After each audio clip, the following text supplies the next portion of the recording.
Greetings from the Jazz Cloud. I'm Richie Zellon, and in this lesson I want to introduce you to an effective fretboard mastery method suggested by one of my mentors, the late Charlie Banacos.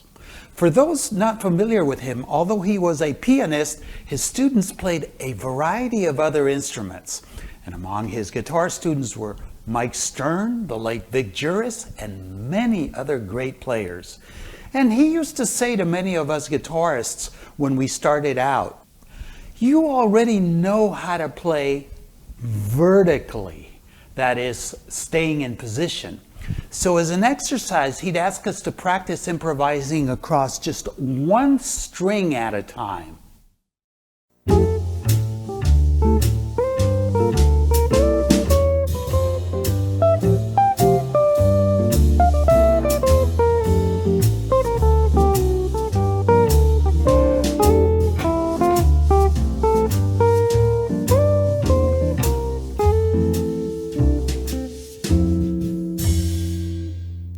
By the way, I know that guitarist Mick Goodrick, also in the Boston area, prescribed a similar exercise to his students.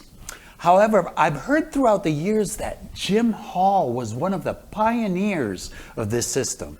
But regardless of who started it, now that you have some background on some of the great players that have employed this system, you're probably wondering what it can do to further your playing and how to get started with it.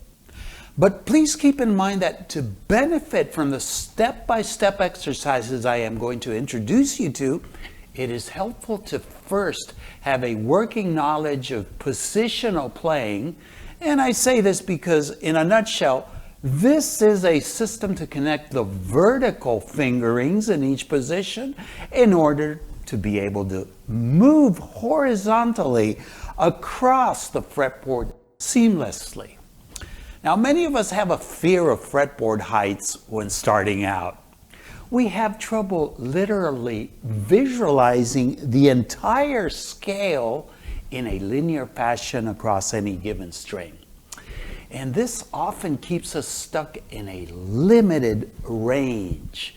In other words, if we're down in, say, third position, improvising over a G7 while on the first string, we might develop a sense of fretboard vertigo if we're faced with the prospect of continuing an idea by jumping to the 7th fret or 7th position.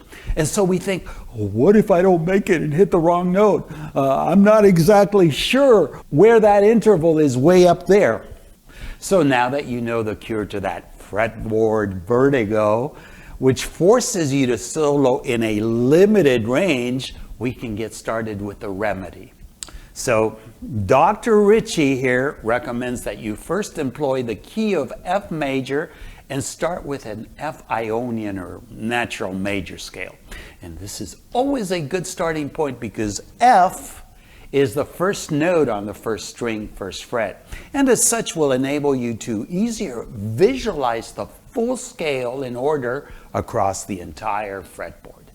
So with that in mind, let's look at step 1. Identify the 7th chord arpeggio within the given scale and map its placement across the first string. So our F major 7 arpeggio consists of a root, the 3rd, the 5th, and the major 7th. So if we place those degrees across the first string, we have the root, F, here. We have the 3rd on the 5th fret, here, A. We have the C, or the 5th, on the 8th fret. And finally, we have the major 7th on the 12th fret, E. And notice that I'm using my index finger for each note because that forces me to change positions, which is what we want to do in this exercise. Otherwise, if I use the index here and for the 3rd to use my pinky here, I would be staying in the same position and I wouldn't derive the benefits that we are after.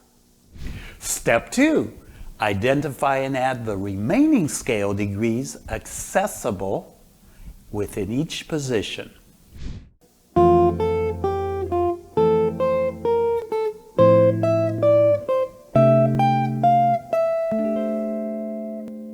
Before proceeding to the following step, you may begin to improvise on the first string over the F major 7 chord and get familiar with the scale throughout the fretboard. Step 3. Alternate with its 5/7 or dominant by adding the remaining notes of the 1 major 7 chord scale in between its arpeggio. So now we're going to place the starting note for each dominant chord between every 2 arpeggio notes belonging to the F major 7 or 1 chord. So initially we have the root here and the 3rd. So the diatonic note that belongs to the F major between these 2 is the G, or the 2, which also happens to be the 5th of C7, which is the dominant chord that we want here. So root, 5 belonging to C7, 3 again belonging to the 1 chord or F major 7, and now we're going to go to this flat 7 here would belong to the C7, which is the dominant again, and we're back at F major 7, and this is the 5th of a F major 7. Here again, between the 5th and the 7th of F major 7, we insert the 9th, the 2 or 9 of C7, the dominant chord. And we end again with the F major 7. So all together,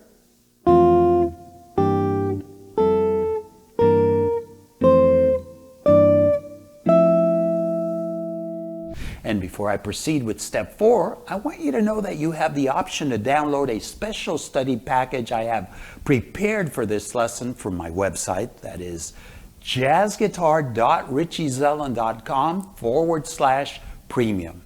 And it includes a set of 6 PDFs with all the steps and exercises explained here, featuring both regular notation and tab. And there is also an additional set of exercises which aren't part of this video, where I teach you to use the same procedure here, but for a minor tonality in combination with its dominant altered chord. And you will find a link in the info section down below. Step 4. Identify and add the accessible tones remaining for the 5/7 portions from its Mixolydian scale. Place them in the spaces between the existing 1 major 7 portions.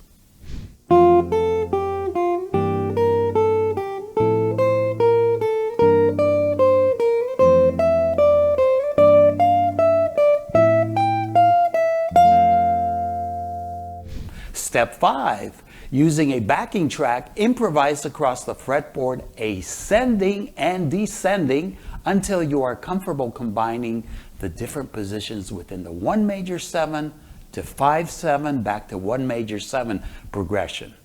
And feel free to add any embellishments you desire, such as chromatic approaches.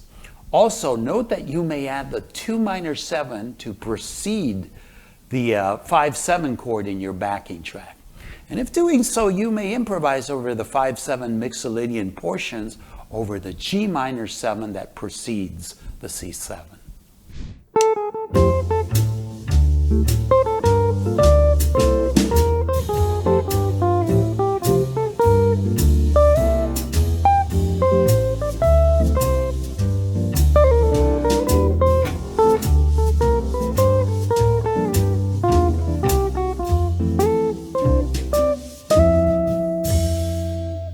Once you become familiar with alternating between the tonic and the dominant in the key of F, it's time for step 6.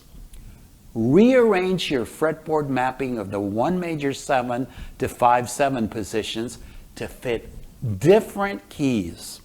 So let me demonstrate this using B flat as the new 1 chord. And you'll notice that the first fret on the first string now corresponds to the 5th of B flat. 1, 2, 3, 4.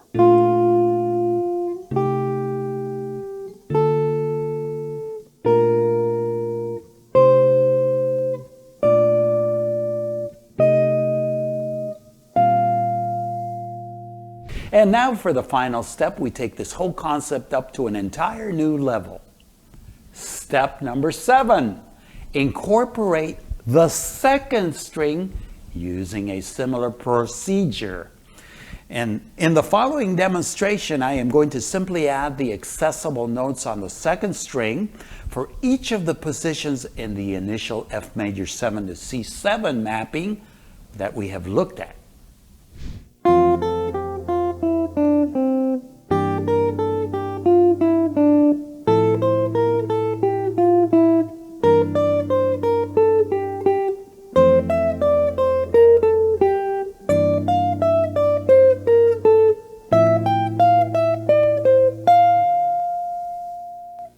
You can add the rest of the scale in each one of these positions gradually in the same way that we've been doing with the 1st and 2nd string.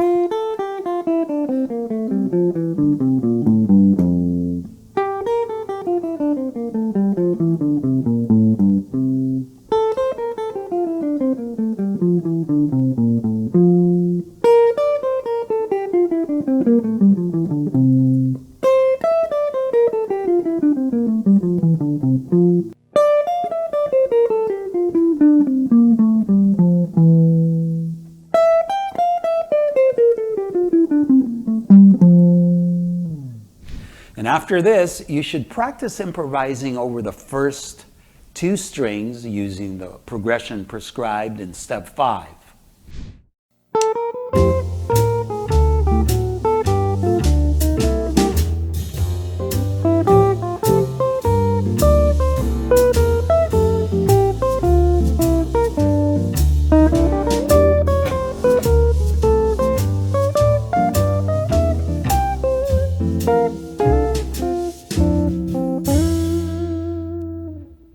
If you like, you can then gradually add the remaining strings one by one using this same procedure. Also, I want to remind you that in the PDF download, I also give you the same identical exercises as applied to a 1 minor 7 chord alternating with its 5/7 altered scale. And this is very important to get the process started in order to play over minor tonalities. And on that note, I want to end this lesson on 1-string improvisation. As usual, I appreciate your comments and welcome your questions. And let me know if you found this helpful. I'm also curious to know how many of you have already used this method in your learning journey and what results you've experienced. And those of you joining me for the first time, if you enjoyed this lesson, please subscribe and don't forget to click on the bell icon so you will be notified of my upcoming lessons. Be on the lookout for another informative lesson next week. Until then, be safe and peace be with you.